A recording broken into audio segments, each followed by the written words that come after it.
The first film shot primarily with the iPhone and a few cameras called GoPros, named by the crew. Can an iPhone really pull off that cinematic look? 28 years later stars Alfie Williams as Spike, who lives on a small island community away from the infected mainland. Spike, who has become of age, now has to go out into the mainland with his father, Jamie, played by Aaron Taylor Johnson, to kill his first infected. Spike's mom, played by Jodie Comer, is sick and delusional at times, and no one seems to know what's wrong with her. The film is in essentially two parts, the first part being the hunt out in the mainland with Spike's father, and the second being Spike's journey with his mom to find the crazy Dr. Kelson, played by Ralph Fiennes. Convinced that Kelson can heal his mom, he takes the journey to find him. Then it goes into a third part in the last 2 minutes of the film that sets up the sequel, which was kind of really out of left field and absolutely insane. I'm not sure how fans are going to react to that ending. The people in my theater were pretty shocked, to say the least. The film brings back the incredible Danny Boyle back to the franchise 24 years after he started principal photography on 28 Days Later, alongside Alex Garland, who also wrote the first film, and who's written for Boyle on two other films, Sunshine and The Beach. These two very talented creators together again is what fans have been waiting for a long time. And now it's finally here. I'm personally a huge fan of Danny Boyle, with classics like Trainspotting, Slumdog Millionaire, and some not-so-classics that I love, like A Life Less Ordinary and his docuseries on the Sex Pistols, that was really underrated in my opinion. Boyle is a fantastic director because he pushes the boundaries in the story that he creates, visually and technologically in his films. 28 Days Later was shot with a Canon XL1 digital camcorder, one of the first films to go fully digital on a camera that you can now buy anywhere from $500 to $1,300 in perfect condition. It gave the film a very gritty documentary feel that was less polished than most zombie films at the time, and gave the film this very authentic, kind of scary look.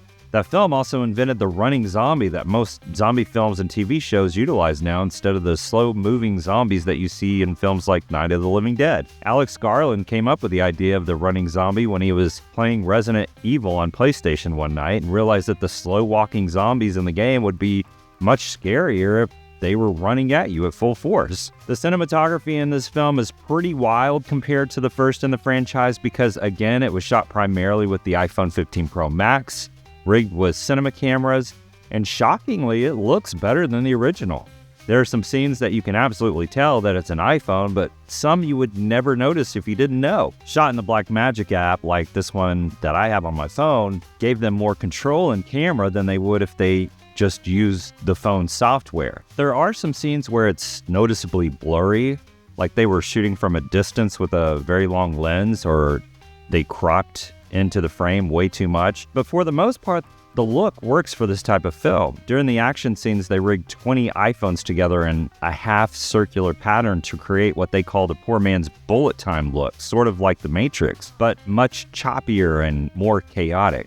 Technique wasn't new and very overdone after The Matrix and other films, but the look they created felt very fresh and raw and gritty. The film was also shot with drones and cameras attached to animals, which they called GoPros. The cinematographer utilizes the frame he has brilliantly, and at times it's a visually stunning film. Some of the CGI really didn't work for me in the iPhone frame though, like when there are CGI flies or birds or herds of deer.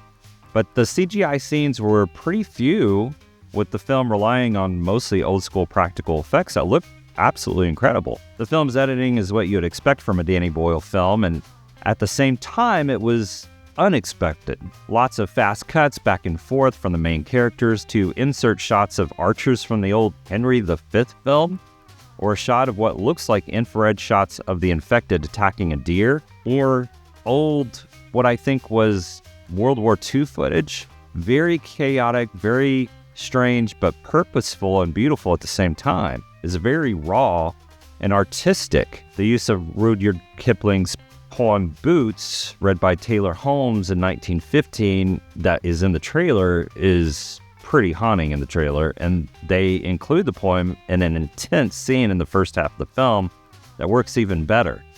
The way everything is shown and scored together in the edit is what really makes this film work. The film is scored by the trio The Young Fathers, replacing John Murphy's iconic score, but this score is absolutely one of my favorite aspects of the film, with their pulsing tribal beats underscoring the film's tense emotional landscape, alternating between haunting lullabies and brutal crescendos. One of the songs, called Promised Land, is very haunting but uplifting at the same time, giving a strange, enjoyable confusion to the sequence.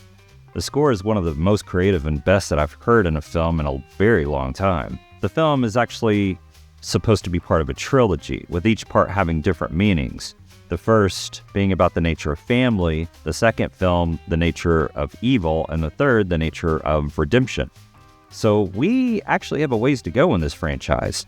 Cillian Murphy, who we all thought was going to be in this new film, has actually agreed to be part of the next film and all of the third film, bringing back his character from the first film.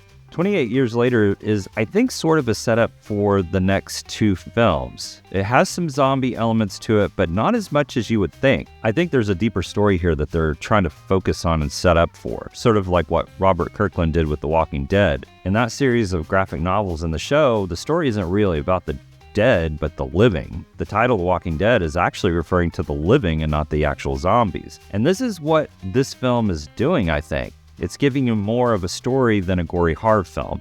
I mean, this film is very gory, don't get me wrong, but it doesn't rely on the horror element alone, which is what makes this film really good. It takes the time to get you to realize the world that Spike was born into, not knowing simple things like what a frisbee is, or just what the world was like before the rage virus destroyed the world. Alfie Williams, who plays Spike, is absolutely fantastic. He does an amazing job adapting his acting skills to the different environments that he's put into. And there are some heartbreaking scenes that are so emotionally charged just because of his performance. Aaron Taylor-Johnson is great as the dad, Jamie. Jodie Comer gives a heartwarming performance as Spike's mom, and Ralph Fiennes is absolutely at his best as this odd, quirky Dr. Kelson. He is a lot of fun to watch in this film, and I was sort of bummed with how little we actually get to see of him, and I'm hoping that we'll get to see a lot more of him in the next film. The film may get under a lot of theatergoers' skin because it does leave you with a lot of unanswered questions, like what's the deal with the mask that they wear? What's up with the beginning of the film?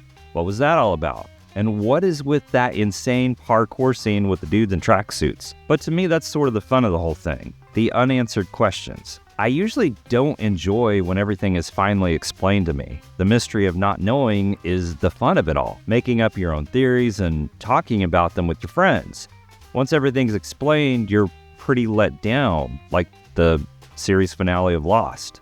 The not knowing is really the best part. 28 years later is a wild watch. It's probably not the film you're expecting if you're looking for a straight-up horror film, but if you're looking for a Danny Boyle film written by Alex Garland, you're definitely in the right place. It's hard to watch, and there are some pretty shocking scenes that you may not be ready for, and a lot of loose ends that they'll leave you with. I'm giving 28 Years Later 4.5 stars out of 5 for all these reasons. It is rated a very strong R for jump scares, insane Mortal Kombat-like violence, lots of graphic zombie nudity.